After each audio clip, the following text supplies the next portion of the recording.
నేను doctor Himabindu pulmonologist ప్రతిమ hospitals Kukatpally. ఈరోజు ఈ వీడియోలో నిద్రలో గురక సమస్య గురించి కొన్ని విషయాలు తెలుసుకుందాం. గురక ఈ రోజుల్లో చాలా సాధారణ సమస్య. ఇది పక్కన పడుకునే వారిని ఇబ్బంది పెట్టడంతో పాటు గురక పెట్టే వారికి కూడా చాలా ఇబ్బందులు తెచ్చిపెడుతుంది. గురక పెట్టే వారిలో దాదాపు 70% మంది అబ్స్ట్రక్టివ్ స్లీప్ యాప్నియా అనే సమస్యతో బాధపడుతూ ఉంటారు. అబ్స్ట్రక్టివ్ స్లీప్ యాప్నియా అంటే నిద్రలో పదే పదే శ్వాస ఆగిపోతూ ఉంటుంది. నిద్రలో గొంతు భాగంలోని గాలిగొట్టం తరచూ మూసుకుపోవడం వల్ల ఈ సమస్య తలెత్తుతుంది. ఈ సమస్య వల్ల గురక రావడంతో పాటు పదే పదే నిద్ర నుంచి మెలకువ వస్తూ ఉంటుంది.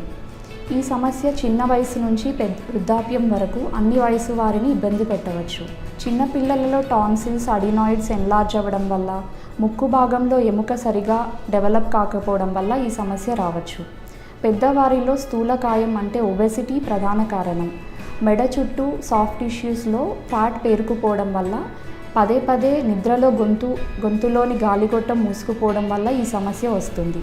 ఇంకా థైరాయిడ్ ప్రాబ్లమ్స్ వల్ల కూడా అబ్స్ట్రక్టివ్ స్లీప్ యాప్నియా రావచ్చు. అబ్స్ట్రక్టివ్ స్లీప్ యాప్నియాతో సఫర్ అయ్యే వాళ్ళలో ఎలాంటి లక్షణాలు కనిపిస్తాయి?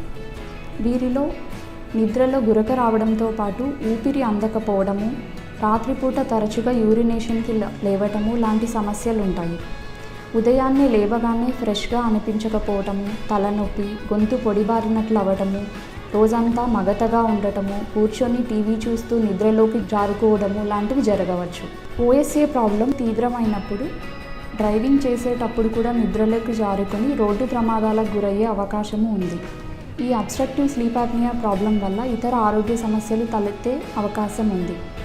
అధిక రక్తపోటు, షుగర్ వ్యాధితో బాధపడే వారికి షుగర్ లెవెల్స్ కంట్రోల్లో లేకపోవడము, గుండెపోటు, పక్షవాతం లాంటి తీవ్రమైన సమస్యలు వచ్చే అవకాశము ఉంది.